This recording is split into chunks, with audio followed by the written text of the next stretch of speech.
नमस्कार, मैं हूं आपके साथ अंकिता पाल और आप सभी को दिवाली की हार्दिक शुभकामनाएं। रुक करते हैं खबरों की तरफ। उत्तराखंड बीजेपी केदारनाथ उपचुनाव में जीत को लेकर पूरी तरह से आश्वस्त है। बीजेपी के प्रदेश महामंत्री आदित्य कोठारी ने प्रेस कॉन्फ्रेंस में दावा किया है कि केदारनाथ की जनता बीजेपी को भारी बहुमत से उपचुनाव जिताने वाली है। जनता विकास के मुद्दे पर मतदान करेगी। इस दौरान उन्होंने ये भी कहा कि कांग्रेस ने अभी से ही हार के बहाने भी तलाशने शुरू कर दिए हैं। उन्होंने कहा कि कांग्रेस हरियाणा में जीत का दावा कर रही थी, लेकिन जल्द ही कांग्रेस का ये भ्रम दूर हो गया है और ऐसा ही केदारनाथ उपचुनाव में भी होने जा रहा है।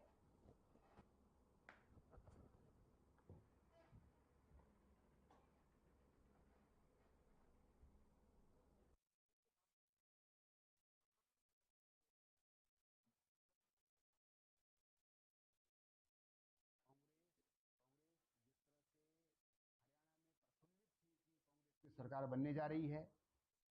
शुरुआती रुझानों में उन्होंने देखा कि उनकी पार्टी आगे बढ़ती जा रही है और अचानक जब जो है उनकी पार्टी धीरे धीरे उसकी हवा निकलने लग गई और परिणाम पूरी तरह से भारतीय जनता पार्टी के पक्ष में आया, तो फिर वो चुनाव आयोग पर जो है आरोप लगाने लग गए, ईवीएम पर आरोप लगाने लग गए। ये तो उनकी प्रवृत्ति है, ये तो हमेशा हर चुनाव में करते आए हैं। केदारनाथ विधानसभा में भी उनकी स्थिति ऐसी होने वाली है जैसे हरियाणा चुनाव में हुई है। वो बिल्कुल दम्भ भर रहे हैं कि हम बद्रीनाथ की तरह, मंगलोर की तरह केदारनाथ भी जीतेंगे, लेकिन मुझे लगता है कि वहां की जनता मन बना चुकी है कि हम विकास के साथ रहेंगे। किस विषय में है वार्ता? दीपावली पर दूसरे शहरों में काम करने वाले लोग अपने घरों को लौट रहे हैं। हरिद्वार रोडवेज बस अड्डे पर भी लोगों की भारी भीड़ जुट रही है। परिवहन निगम की ओर से भी इसको लेकर खास इंतजाम किए गए हैं। परिवहन निगम के अधिकारियों का कहना है कि यूपी और उत्तराखंड रोडवेज ने समन्वय बनाकर बसों का रूट प्लान तैयार किया है। आपको तस्वीरें दिखा रहे हैं जो कि हरिद्वार से हैं, जहां पर घर लौटने को लेकर लोगों में काफी उत्साह देखने को मिल रहा, जिसको लेकर अब बस स्टैंड, रेलवे स्टेशन सभी जगह पर यात्रियों की भारी भीड़ जमा हो गई है और यहां पर बसों के रूट का जो प्लान है वो तैयार किया जा रहा। पहले लोगों ने जमकर खरीदारी की और उसके बाद में अब लोग घरों की तरफ रुख कर रहे हैं और यहां पर बसों का रूट प्लान भी अब तैयार हो गया है।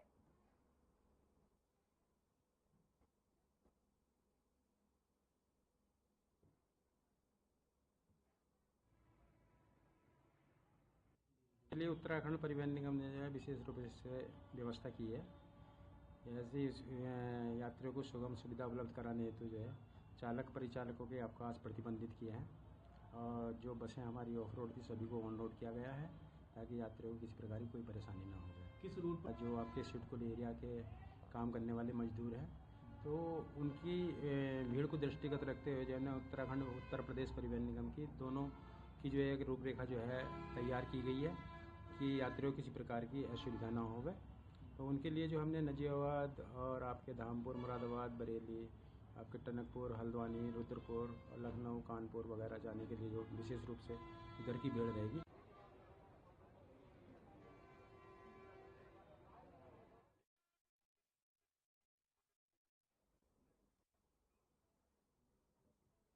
डोईवाला के मरखम ग्रांट भुल्लावाला में आपको बताते चले कि श्रम विभाग द्वारा आयोजित कार्यक्रम में हरिद्वार सांसद और पूर्व सीएम त्रिवेंद्र सिंह रावत और डोईवाला विधायक ब्रजभूषण गौरेला ने पहुंचकर सैकड़ों श्रमिकों को श्रम टिकट वितरित किए हैं।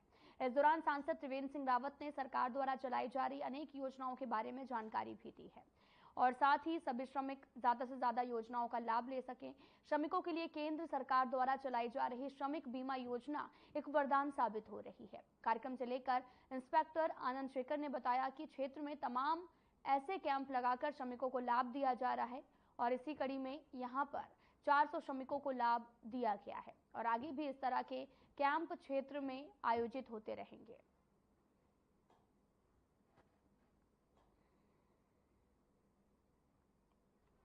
आपको बताते चलें कि लगातार श्रमिकों को योजनाओं का लाभ मिल रहा, श्रमिकों को श्रम टिकट वितरित किए गए हैं और साथ ही श्रमिकों को श्रम किट वितरित किया गया।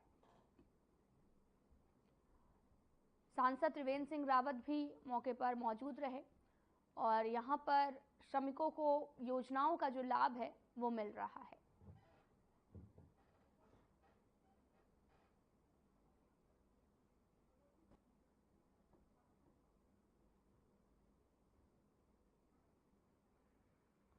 करते हैं और जो जिस तरह का काम करते हैं उसके लिए उनको उस तरह के टूल किट दिए जाते हैं।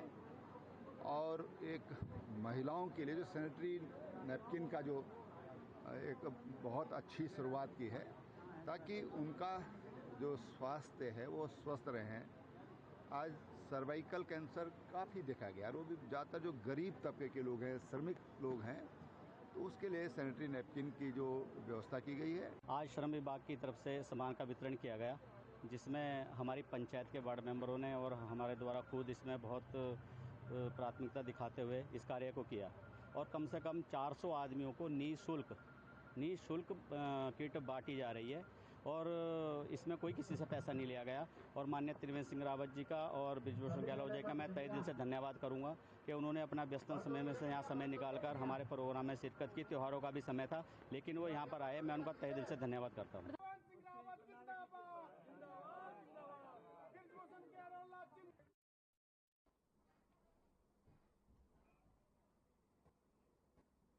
तो वहीं दिवाली पर देहरादून आने और यहां से जाने वाले बस और ट्रेनों में भारी भीड़ रही है। आपको बताते चले कि बसों में सीट हथियाने के लिए यात्रियों में खूब धक्का मुक्की हुई, जबकि लंबी दूरी की ट्रेनों में यात्रियों को कड़ी मशक्कत करनी पड़ी। जनरल और स्लीपर कोचों में अंदर जब जगह नहीं हुई तो कुछ यात्री दरवाजे पर झूल कर निकले और ट्रेन चलने के 1 घंटे पहले ही स्टेशन परिसर यात्रियों से पैक हो गया था। आपको यह भी बताते चले कि दिवाली मनाने के लिए देहरादून और आसपास के क्षेत्र से लोग बड़ी संख्या में अपने घरों के लिए निकले। बसों की अपेक्षा लंबी दूरी को ट्रेन में ज्यादा भीड़ रही है। इस दौरान काफी धक्का मुक्की हुई है और साथ ही यात्रियों को भारी दिक्कतों का सामना करना पड़ा है।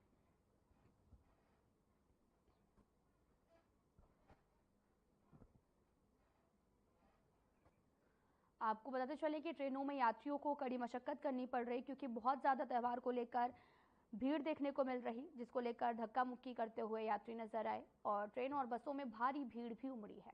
रेलवे स्टेशन भी खचाखच भरे हुए हैं और बसें हों या फिर ट्रेनें, सभी खचाखच भरी हुई हैं। ट्रेनों में यात्रियों को कड़ी मशक्कत भी करनी पड़ रही है।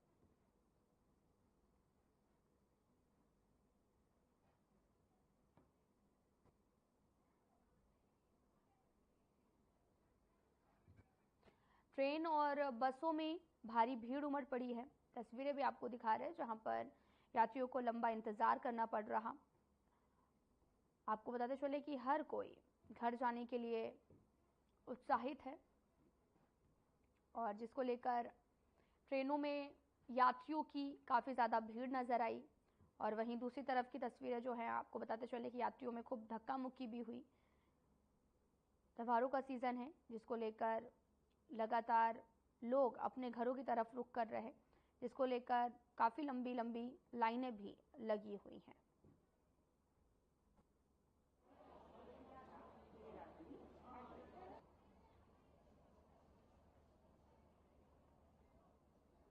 को लेके तो परेशानी है क्योंकि यहाँ से ट्रेनें बहुत कम है। बनारस के लिए गिने चुने 1-2 ट्रेनें हैं और टिकट को लेके हमेशा ही समस्या रहती है। आगे भी अगर हमारे पास हमारे यहाँ से ऑप्शन मिले, क्योंकि बनारस से हमें यहाँ आने के लिए भी बहुत दिक्कत होती है और जाने के लिए, चाहे दिवाली हो या ना हो, कोई भी सीज़न हो, तो देहरादून के लिए बेटर ट्रेनें अगर अवेलेबल हो तो अच्छी बात रहेगी। हालांकि दिक्कत तो है।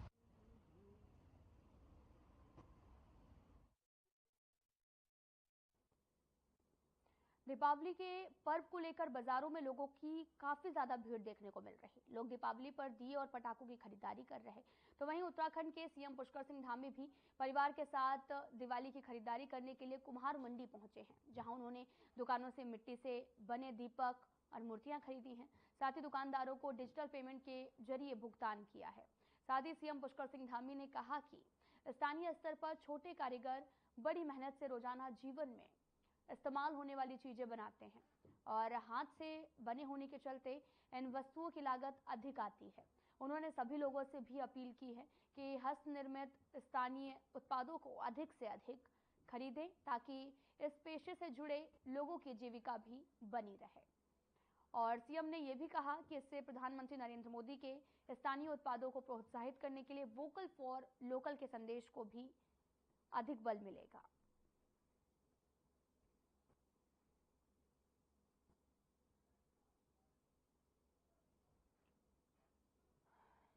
देखिए, हमारे प्रधानमंत्री जी ने सभी ऐसे हमारे कारीगर जो हमारी पूर्वजों के द्वारा बनाई हुई पद्धति है, संस्कृति है, उनके द्वारा बनाए हुए उत्पाद हैं, वो सभी आज देश दुनिया के अंदर माननीय प्रधानमंत्री जी की पहल से उनको एक नई पहचान मिल रही है और इससे लाखों हमारे काम करने वाले ऐसे उत्पाद बनाने वाले मिट्टी के अच्छे से अच्छे उत्पाद जो हमारे दीपावली पर्व पर बनाए जाते हैं, दिए हों या अन्य प्रकार की जो मूर्तियां हैं वो सभी आज एक अलग पहचान बना रही है और इससे लाखों लोगों को काम मिलता है, रोजगार मिलता है।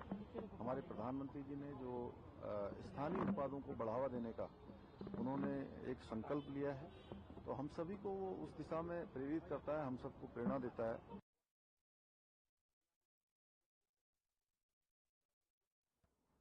सीएम धामी के निर्देश के बाद अब प्रदेश सरकार के अधीन सभी विभागों और कार्यालयों की बैठक आयोजन के लिए हाउस ऑफ हिमालयाज के उत्पाद खरीदे जाएंगे। हाउस ऑफ हिमालयाज उत्तराखंड के महिला स्वयं सहायता समूहों और किसान उत्पादक संगठनों और ग्रामीण उद्यमियों द्वारा बनाए गए उत्पादों का कॉमन ब्रांड है। इसका उद्घाटन खुद प्रधानमंत्री नरेंद्र मोदी के हाथों हुआ है। सचिव राधिका झा ने के मुताबिक ग्राम विकास विभाग के अधीन संचालित हाउस ऑफ हिमालयाज ब्रांड अपने गुणवत्ता को लेकर भी कम समय में पहचान बनाने में कामयाब रहा। वहीं सीएम ने कहा कि पीएम मोदी के वोकल फॉर लोकल मंत्र से प्रेरणा लेते हुए प्रदेश सरकार हाउस ऑफ हिमालयाज ब्रांड को प्रोत्साहित कर रही है।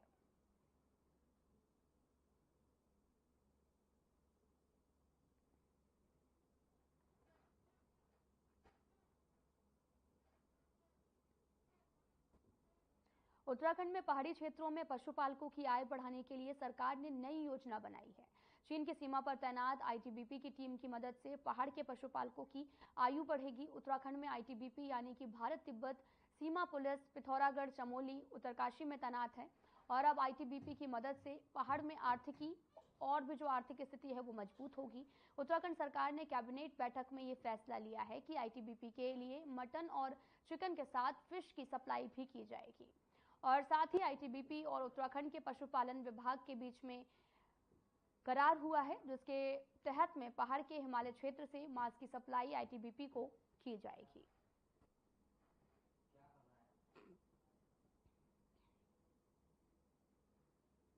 सबसे पहले मैं माननीय मुख्यमंत्री जी को और हमारे कैबिनेट के समस्त सहयोगियों को बहुत बहुत धन्यवाद देता हूं, क्योंकि ये प्रपोजल हम पिछले 1 साल से परस्यू कर रहे थे आईटीबीपी के साथ। आईटीबीपी की जो 3 प्रमुख पोस्टें हैं वो हमारे पिथौरागढ़ जिला, चमोली जिला और हमारे उत्तरकाशी जिले में है और हमने उनसे निवेदन किया था कि हम चाहते हैं कि जो आपके यहाँ जो भी खपत होती है, चाहे वो मीट की हो जैसे आपने बोला है, जैसे चिकन की है, चाहे वो मत्स्य पालन की है, मत्स्य की है, मछली की, वो आप लोकल प्रोक्योर करिए। पहले यूपी से प्रोक्योरमेंट होता था और मैं धन्यवाद दूंगा माननीय केंद्रीय गृह मंत्री जी का जिनको ये प्रपोजल दिया था और उन्होंने इसको संस्तुति दी।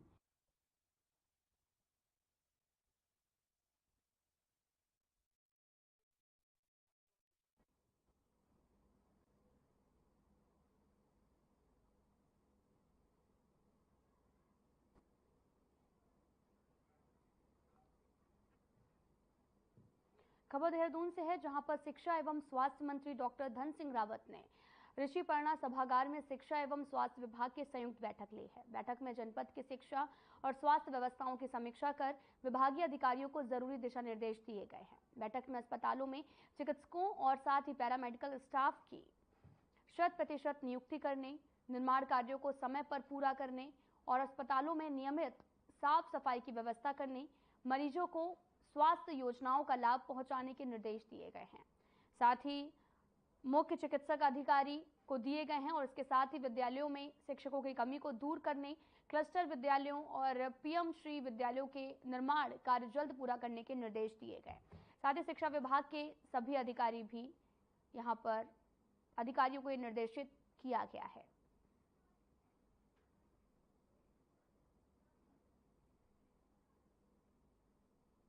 बेसिक, माध्यमिक और इंटर में अब 15 दिन में 100% टीचर हमारे यहाँ हो जाएंगे। एलटी का रिजल्ट भी मुझे लगता है कि 10-15 दिन में निकल जाएगा। 1500 एलटी के टीचरों की हम नियुक्ति करने जा रहे हैं।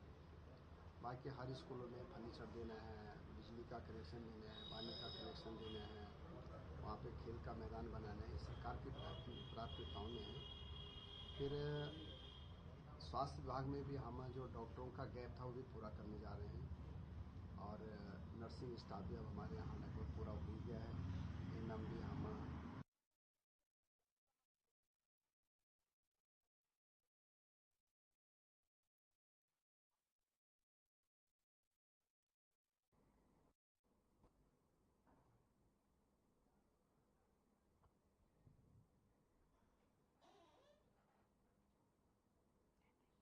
आपको बताते चले कि मंत्री ने जरूरी दिशा निर्देश दिए हैं और इस दौरान सभी अधिकारियों को निर्देशित किया गया। मंत्री धन सिंह रावत ने बैठक आयोजित की और इस दौरान मंत्री धन सिंह रावत ने ये बैठक ली और तमाम तरह के यहाँ पर दिशा निर्देश दिए गए हैं।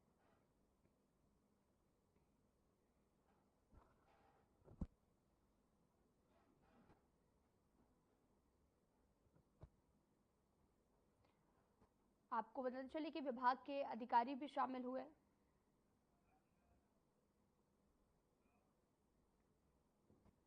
तो वहीं उत्तराखंड में रोपवे से जुड़े विकास कार्य को करने के लिए ब्रिडकुल को नोडल एजेंसी घोषित करने की तैयारी है और देहरादून सचिवालय में मुख्य सचिव राधा रतूड़ी ने अधिकारियों को बैठक भी ली है और इस संदर्भ में जरूरी दिशा निर्देश दिए। साथ ही ब्रिडकुल को विशेषज्ञ एजेंसी घोषित किए जाने के लिए संबंधित अधिकारियों को त्वरित आवश्यक कार्रवाई करने के लिए कहा गया है।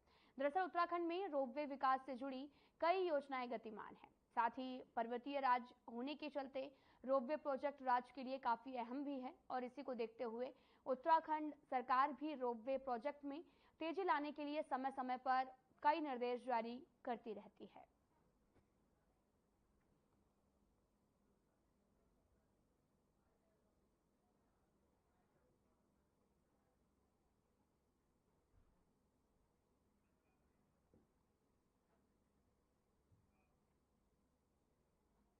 अल्मोड़ा जिले की पर्यटन नगरी रानीखेत विधानसभा में दर्जा राज्य मंत्री शिव सिंह बिष्ट का रानीखेत पहुंचने पर कार्यकर्ताओं ने भव्य स्वागत किया है। इस दौरान शिव सिंह ने कहा कि केदारनाथ उपचुनाव में बीजेपी की जीत निश्चित है।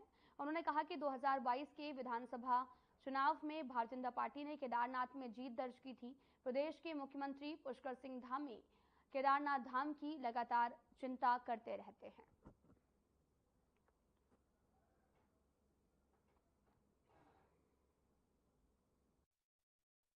और निश्चित रूप से मैं कह सकता हूँ कि केदारनाथ बाबा केदार हम सब के आराध्य देव हैं और निश्चित रूप से केदारनाथ जो उपचुनाव है वो भारतीय जनता पार्टी जीतने वाली है, क्योंकि केदारनाथ 2022 में भी भारतीय जनता पार्टी जीती थी और अभी भी हम लोग केदारनाथ जीतने वाले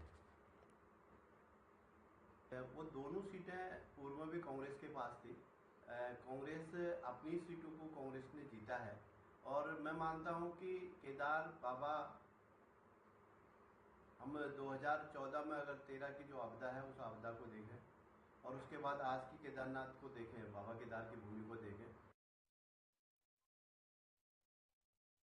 पे आपको दिखा रहे हैं जहां पर उपचुनाव में जीत का अलग अलग दावा जो है वो किया जा रहा और इसी दौरान कार्यकर्ताओं ने भव्य स्वागत किया है।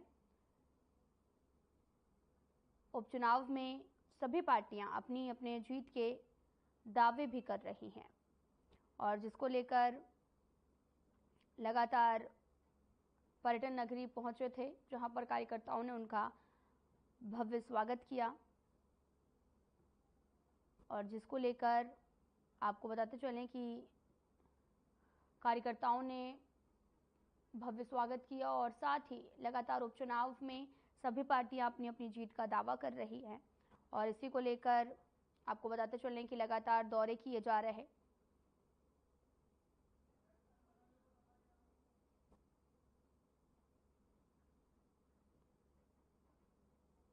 आपको तस्वीरें दिखा रहे हैं जो कि रानीखेत से हैं जहां पर उपचुनाव में जीत का दावा जो है वो किया गया है।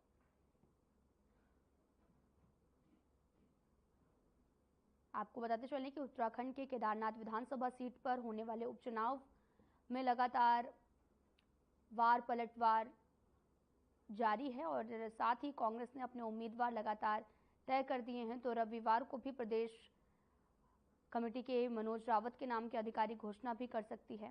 साथ ही आपको बताते चलें कि उत्तराखंड में केदारनाथ सीट पर उपचुनाव होना है और यहां पर यह सीट बीजेपी विधायक शैला रानी के निधन से खाली हुई थी। कांग्रेस ने बद्रीनाथ मंगलौर सीट पर जीत के बाद में केदारनाथ विधानसभा उपचुनाव को लेकर काफी ज्यादा उत्साहित है और साथ ही रणनीति बनाने में भी जुटी हुई है और लगातार प्रत्याशी चयन का लंबा मंथन भी चला और इस बीच कांग्रेस में ऑब्जर्वर को लेकर भी मनमुटाव दिखा था।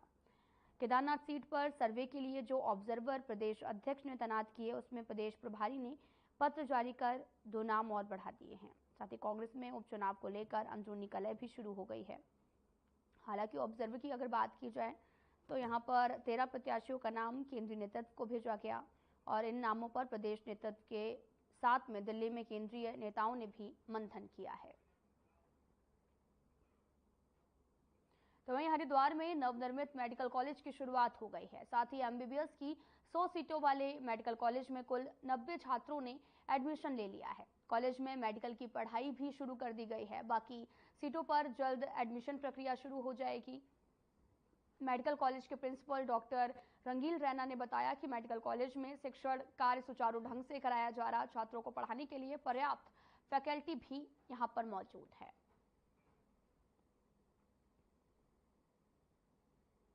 हरिद्वार मेडिकल कॉलेज जो इसी साल स्टार्ट हुआ है, इस बार हमें 100 मेडिकल स्टूडेंट की परमिशन मिली है एनएमसी के द्वारा, जिसमें 15 बच्चे सेंट्रल कोटे से आने हैं और 85 बच्चे हमारे जो स्टूडेंट हैं वो स्टेट कोटे से आने हैं।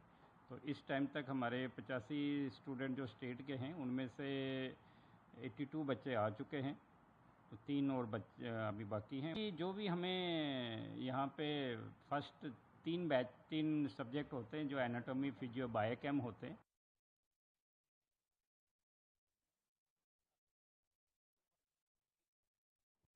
देहरादून जिले के रानी पोखरी थाना क्षेत्र में वन माफियाओं के हौसले इतने बुलंद हैं कि कुछ दिन पहले बड़ी साजिश को अंजाम देते हैं। सैकड़ों हरे भरे आम के पेड़ रातों रात शांतिनगर में पेड़ों के अवैध कटान से वन विभाग पर कई सवाल खड़े हुए थे। साथ ही आपको बताते चले कि वन माफियाओं ने बड़ी चालाकी से सैकड़ों आम के पेड़ों को काट दिया और वहीं एक बार फिर से रानी पोखरी के थानों रेंज में भी रात के अंधेरे में आम के हरे भरे पेड़ों को भूमाफियाओं ने कटवा दिया।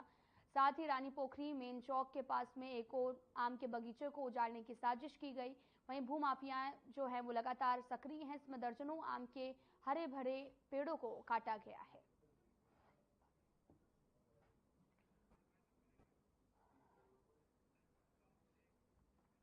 फिलहाल वीडियो में इतना ही। नमस्कार।